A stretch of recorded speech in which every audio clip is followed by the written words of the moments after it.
अगर आपको अध्यात्म की ऊंचाई पर चढ़ना है तो एक शब्द याद कर लीजिए, सहनशीलता, तितिक्षा। इसको सदैव जीवन में, एक श्लोक गंगा किनारे हमें जीने की सामर्थ्य देता था।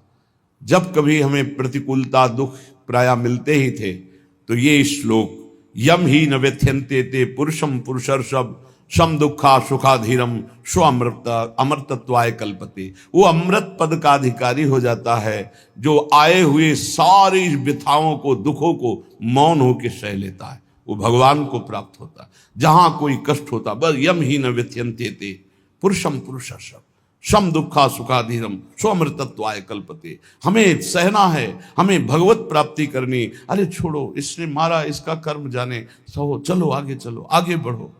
भूख प्यास गर्मी सर्दी मान अपमान दुख सुख, ये सब इस मार्ग के यात्री को मिलते ही है।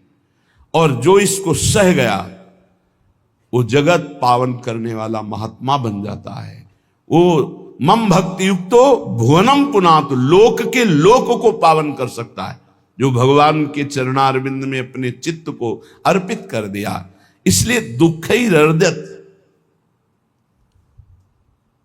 चाहे जितना दुख पड़े प्यारे, किसी से मत कहो, किसी से मत, चुपचाप मौन होके सह जाओ। तुम्हारा स्वामी विधान करके तुम्हें दुख भेजा है तो बहुत बड़ा उसमें कोई सुख है।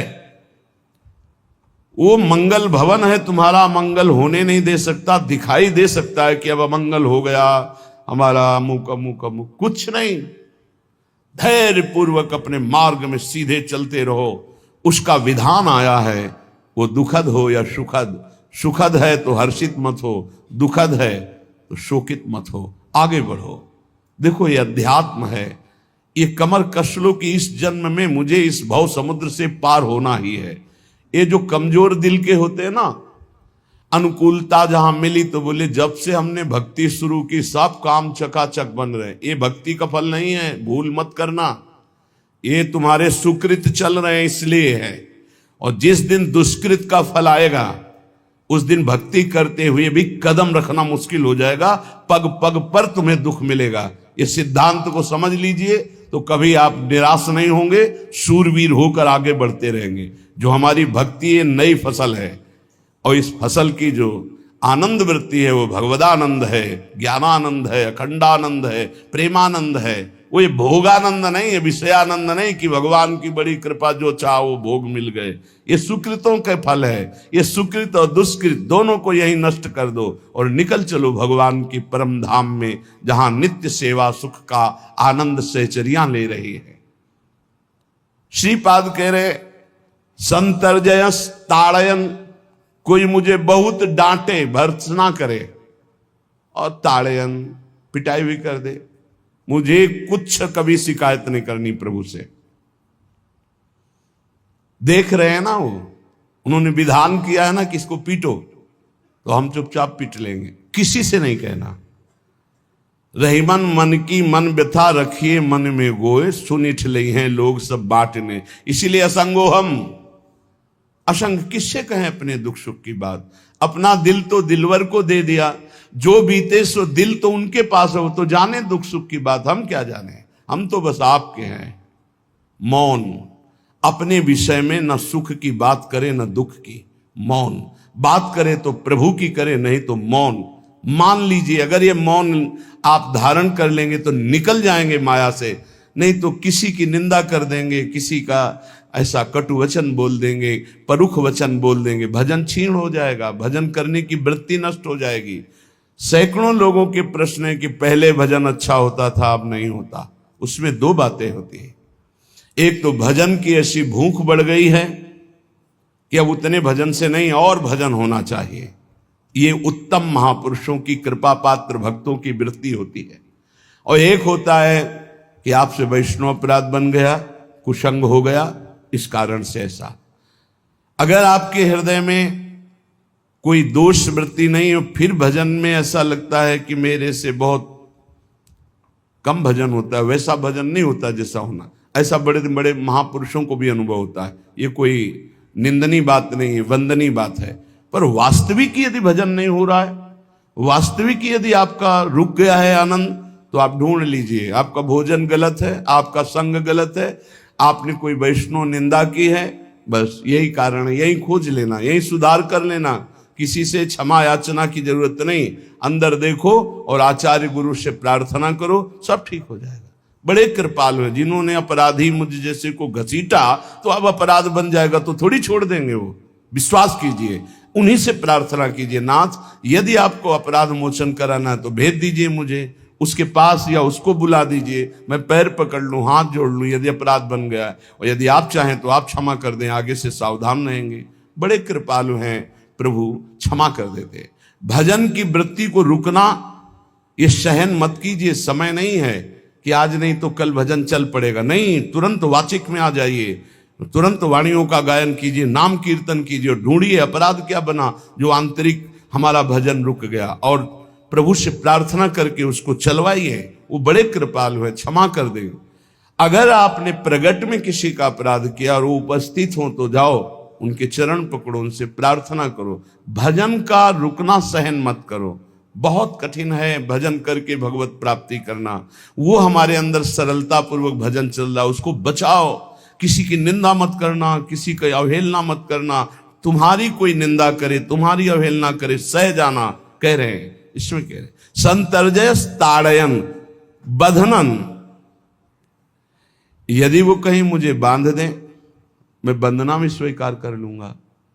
ऐसा भक्तों को कोई बांधता है क्या? हाँ, बांध देते हैं। तितिक्ष ब्राह्मण की कथा में पढ़िए, उसको बांध दिया। एक सखी बहुत भजनानंदी थी, उसके परिवार के लोग रोज उसे पीटते थे और उसे बांध देते थे। सखूबाई नाम उसका सखी का था। एक सखी बहुत नागरीदास जी के संग में रहकर भजन की वृत्ति उच्च कोटि की सीखी थी, भागमती बाई। उनके पति ही उनके ऊपर सैया लगाकर नई नवीन रानी के साथ बैठते हुए सब पिटाई करते, इतना कष्ट देते, पर वो उच्च कोटि की ऐसी महान भक्ता, परम सिद्ध बरसाने के जो वास करने वाले अपने नागरीदास जी थे, हरिवंश महाप्रभु के शरणागत, उनके सत्संग से ऐसी उच्च कोटि की दशा प्राप्त हुई, उसे कोई फर्क नहीं पड़ा। उसके कष्ट देने के लिए उसके ऊपर सैया लगाते, राजा थे, और नवीन रानी के साथ उसके ऊपर बैठते, उपद्रव करते, मारते, पीटते, लेकिन वो सम रहती।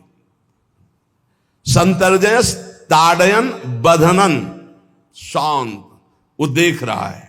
बस तुमको यही सोचना, वो देख रहा है, मेरा स्वामी देख रहा है। वो देखते हुए मौन है ना, वो चाह रहा है ना, तो तेरा किया मीठा लागे। बस बात समझ लो, इतना तो बहुत बड़ी वस्तु प्राप्त होगी, बहुत बड़ी। एक मिट्टी जब कुम्हार को अर्पित हो जाती है तो पीट पीट कर एक छोटा राई भर भी दाना नहीं रहने देता, क्योंकि राई भर भी अगर दाना रहा वहीं से मटकी फूट जाएगी। राई भर भी अहंकार रहा वहीं से भक्ति रस निकल जाएगा। पीट पीट के उसको एकदम बराबर, फिर भी चैन नहीं, जल डाल के रौंदा, फिर भी चैन नहीं, हाथों से मल कर अपने अनुसार बनाया, फिर चाक पे चढ़ाया, जो चाहा आकार दिया, सूर्य के ताप में तपाया, फिर उसको दहकते हुए आवे के बीच में रख के पकाया, फिर उसमें रस रखने लायक क्षमता आ गई उस मिट्टी में। ऐसे ही हम जब संत महापुरुषों को, श्री भगवान को समर्पित होते हैं तो ये सब होगा। रस रखने लायक हृदय तभी होता है जब आवे में तपता है, इसलिए तैयार रहो। तभी नागरीदास जी ने कहा, बड़ो ही कठिन है भजन ढिग डरिबो। एक सूरवीर योद्धा की तरह जैसे उसके अंग घाव से युक्त होते हैं, वो कदम पीछे नहीं आगे ही बढ़ाता है, ऐसे भजनानंदी चाहिए। चाहे मुझे चोर कहा जाए, पतित कहा जाए, गाली दिया जाए, मुझे मारा जाए, बांध लिया जाए, तो भी मैं भगवान पर दोषारोपण नहीं करूंगा। मैं यही निश्चय करूंगा, प्रभु मेरे देख रहे हैं, जोई जोई प्यारो करे सोई मोई भावे, उनका विधान परम मंगलमय है। अंतः क्लेश मतीव दुस्सह तरम प्राप्नोति नाना विधि। मुझे अंदर से भी बहुत पीड़ा दी जाए, काम पीड़ा, क्रोध पीड़ा, लोग बाहर से तो ये दिया जाए और अंदर से भी ये दिया जाए, तो भी हे प्रिया जो आपसे नहीं कहूंगा। प्रेम में कभी शिकवा शिकायत नहीं होती, ना इष्ट से और अपने प्रीतम के विधान से दिए हुए कष्ट को हम दूसरे से कह दें, धिक्कार है हमारी प्रीति को। प्रीतम सहावे और मैं दूसरे से शिकायत करूं? नहीं, हर विधान आपका सहो। ये प्रेम है मस्ती का, ये लज्जू पंजू ऐसे काम नहीं है इनके। ये तो देखते हैं पैर धर के, अगर गर्म लगा तो हटा लेंगे, मत रखना गर्म ही गर्म है। और छाती मजबूत करके कि आग पे चलूंगा तो पैर रखोगे तो चंदन हो जाएगा आग में भी। पूरे जीवन की बात कह रहा हूं, पूरे जीवन की। सोचो उस समय जब 13 वर्ष की अवस्था है और घर से निकले थे, कोई साथी नहीं है, कोई समझाने वाला नहीं, और आज इतना जीवन हो गया इसी यार के सहारे हुआ है। इसी यार, ना 1 रुपया कभी था, न रहा है और न रहेगा। प्रेमानंद का 1 रुपया नहीं है, प्रेमानंद की एक वस्तु नहीं, ना रहा ना रहेगा। हाँ, प्रेमानंद की सब वस्तुएं हैं, ना होते हुए भी पूरा विश्व मेरा। क्यों? प्रेमानंद भगवान का है। भगवदानंद को प्रेमानंद कहते। वही संपत्ति जीवन भर एक ही साथी रहा है। और हे नाथ, ऐसी कृपा करना अब दूसरा साथी बने ना। अब आओ तो मृत्यु रूप में ही आओ, और किसी रूप में मत आना। साथी हो तो आपका साथ हो। सर्वहरण करने वालों में मैं मृत्यु हूं, बस उस रूप का इंतजार है। आओ उस रूप में और समेट लो अपनी लीला। बस कभी किसी से शिकायत, कभी किसी ने कैसे हो, आनंद है। नहीं सुना है किडनी खराब है तो सुना ही होगा, कोई दुख नहीं, कोई दुख नहीं। वर्तमान दुख वर्तमान के आनंद से बहुत छोटा है। क्या दुख है? स्वामी के द्वारा दिया हो। ये आप हमारी प्रार्थना मान लीजिए। इस मार्ग में चलने पर जो दुख मिले कभी किसी से कहना नहीं, नहीं तो प्रीति में कलंक लग जाएगा, वो तुम्हें प्रभु से हटा देगा। नहीं, रहीमन मन की मन व्यथा रखिए मन में गोए, सुनिठ लई है लोग सब बाट न लिए। ये भगवत मार्ग शूरवीरों का मार्ग। कभी अपनी अंतर व्यथा को किसी से मत कहो। जीवन में अगर कोई हमें कष्ट दे रहा है तो हमारा कर्म है, ना कि कोई व्यक्ति। ये बिल्कुल सिद्धांत चर्चा समझ लो। वही व्यक्ति जो मुझे द्वेष करता, वही व्यक्ति जो मुझे कष्ट और दंड देता, वही व्यक्ति प्रणाम करके छाती से लगाकर आंसुओं की धारा से अभिषिक्त किया, तो वो व्यक्ति था या कर्म? जब कर्म भोग हो गया तो वही हृदय से लगा के अश्रुधारा से क्षमा कीजिए, बहुत ऐसा नहीं, आप तो बड़ी कृपा की। व्यक्ति कभी कष्ट नहीं देता, मेरा कर्म उसके ऊपर सवार होकर मुझे दंड देता। इसलिए मैं किससे कहूं? अपनी जबान से दांत कट जाए तो किससे कहूं? ये जो दांत, इससे जबान हमारी पीड़ा को किससे कहूं? अब अपने हाथ से चोट लग जाए किसको कहूं? ऐसे सब आत्मस्वरूप हैं। हमारा कर्म ही उनके ऊपर सवार होकर हमें दंड दे रहा है। इसलिए भाई, श्रीपाद का सिद्धांत जो कह रहे कि अगर भगवत प्रेम प्राप्त करना है तो मुंह बंद। 22 बाजार में कोड़े मारे गए, एक बार भी श्री कृष्ण से नहीं कहा। पूज्य भाई जी महाराज के जीवन कष्टमय है, कभी श्री कृष्ण से नहीं। बाबा नहीं सह पाए, बाबा ने श्री कृष्ण से कहा, श्री कृष्ण चंद्रजू से, ये क्या है, इतना कष्ट क्यों दे रहे हो उनके शरीर को? तो मुस्कुरा दिए, बोले मैं नहीं दे रहा हूं, ये तुम्हारे कर्म का फल भाई जी भोग रहे हैं। ऐसा? बोले हाँ। सीधे अस्पताल गए, भाई जी से कहा, ये आप हमारा प्रारब्ध क्यों भोग रहे हैं? तो कहा, आज ये कौन सा खेल रच रहे हो बाबा, क्या बात कर रहे हो? जीव का अपना कर्म भोगना होता है, किसी और का निजीकृत कर्म भोग? तो उनका आप हमको बहका नहीं सकते, हमें परम तत्व से पता चला है कि आप हमारे कर्म। तो हंस दिए भाई जी और बोले, देखो हमें कोई फर्क नहीं पड़ता, आपको फर्क पड़ जाता। आप चढ़ो, जिस साधना की चढ़ाई पर चढ़ रहे हो चढ़ो, मंगलमय श्री कृष्ण तुम्हारी यात्रा को पूर्ण करें। हम तो अस्पताल में पड़े पड़े प्रिया प्रीतम के साथ खेल रहे हैं, कोई फर्क नहीं पड़ रहा। ये बड़े महापुरुषों ने अपने कष्ट की तो बात जाने दो, दूसरों के कष्टों को लेकर भोगाए। हम जरा सा कष्ट आ जाए तो बोले हमारी अंदर श्रद्धा थी अब खत्म हो रही क्योंकि कष्ट आने लगा। उसमें भगवान का क्या दोष है? वो तो बड़े कृपालु हैं कि ऐसे पापात्मा होने पर भी मुझे महात्माओं का संग दिया, धाम का वास दे रहे, नाम जपवा रहे हैं। अब हमारे पूर्व प्रारब्ध हमें कष्ट दे रहे हैं, इस समय भी वो हमें दुलार कर रहे हैं। जीव समझता नहीं, केवल दोषारोपण भगवान और भगवत मार्ग पर कर देता है। इसलिए उपासक को अंतः क्लेशमती व दुस्सहतरम, ये जो आप काम क्रोध से जल रहे हो ना, ये तपस्या है, इसका बहुत बड़ा लाभ मिलेगा। और अगर भोग रहे हो ना, गिर रहे हो, पतित हो रहे हो, तो वो सुख नहीं, वो शांति नहीं, वो विश्राम नहीं।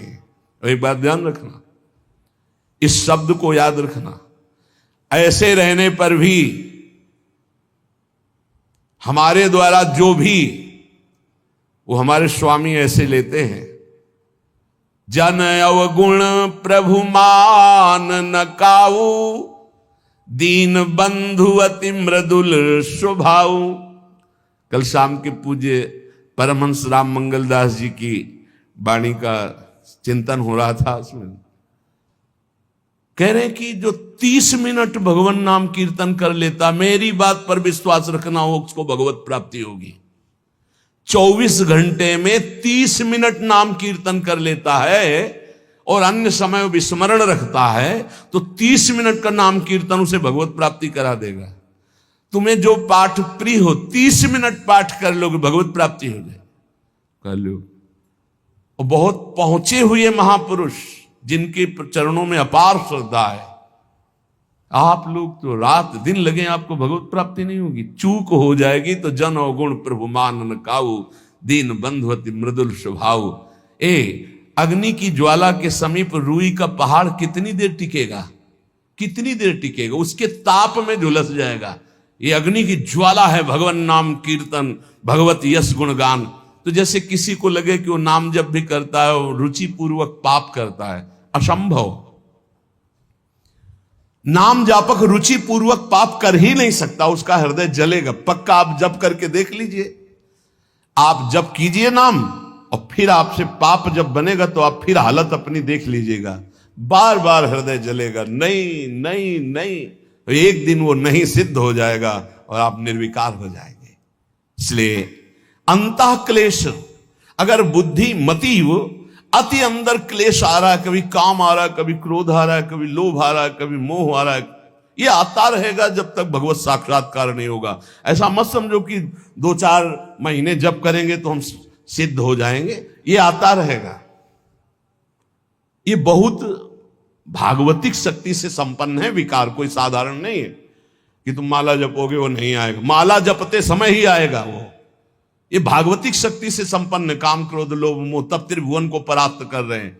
ये भगवान के पावर से शक्तिमान है। तुम्हारा अहंकार जब गलित हो जाएगा तो इनका आना ही बंद हो जाएगा। जब तक अहंकार रहेगा तब तक ये आते रहेंगे। तो जो तुम्हारे अंदर जलन हो रही, मत कहो किसी से, सह जाओ, यही तपस्या हो जाएगी, यही भगवान की प्राप्ति का हेतु हो जाएगा। प्रभु के लिए थोड़ा कष्ट सहकर आप आगे बढ़कर देखिए वो कितना आपको प्यार देते हैं। यही कष्ट सहना है, आंतरिक विकारों को सहना, बाहरी प्रहारों को सहना, कभी किसी से ना कहना, ये भक्तों का स्वभाव।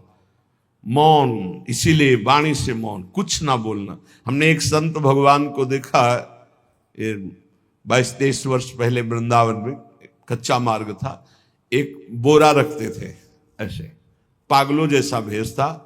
तो जब रात्रि के 11 बजे वापस यमुना किनारे से प्रसाद पाके यमुना किनारे गए, यमुना किनारे से जब लौटते थे तो उनको देखते थे अकेले वो बैठे रहते थे। उनकी मुद्रा देख के लगता था भगवदानंद में डूबे हुए हैं। नजदीक बैठे, बोरा उठाया, चल दिया।